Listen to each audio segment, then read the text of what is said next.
ভূমি মালিকদের জন্য এক বড় পরিবর্তন। নামজারি পদ্ধতি এখন বাতিল। ভূমি মন্ত্রণালয় এখন চালু করেছে নতুন স্বয়ংক্রিয় সিস্টেম। জমি নিবন্ধনের সঙ্গে সঙ্গেই মালিকানা আপডেট হবে স্বয়ংক্রিয়ভাবে। আজকের ভিডিওতে আমি জানাবো কিভাবে কাজ করবে এই নতুন স্বয়ংক্রিয় পদ্ধতি। সেই সাথে জানাবো কোন কোন পুরাতন নিয়ম বাতিল হলো, সাধারণ মানুষ এতে কিভাবে উপকৃত হবেন।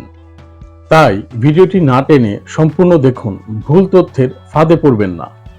নাম্বার 1, নামজারি পদ্ধতি কেন বাতিল হলো?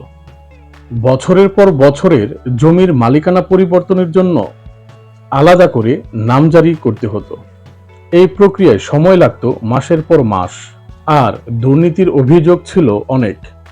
তাই সরকার সিদ্ধান্ত নিয়েছে পুরনো নামজারি আবেদন পদ্ধতি বাতিল করে একটি স্বচ্ছ ও স্বয়ংক্রিয় ডিজিটাল সিস্টেম চালু করার।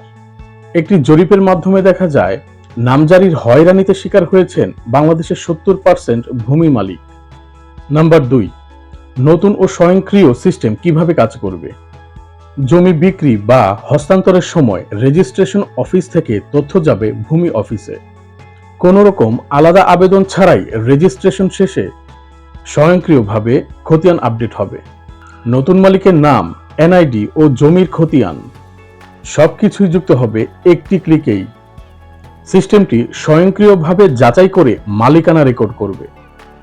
আর এতে সময় বাঁচবে, দুর্নীতি কমবে, সেই সাথে খরচও কমবে। নাম্বার 3, এই পরিবর্তনের মাধ্যমে আপনি কিভাবে উপকৃত হবেন? এই সিস্টেমে সাধারণ জনগণের উপকার কিভাবে, আসুন সেটা জেনে নেই।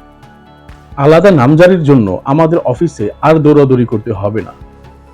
দালাল, ঘুষ আর ভোগান্তি এই সব কিছুই কমে যাবে।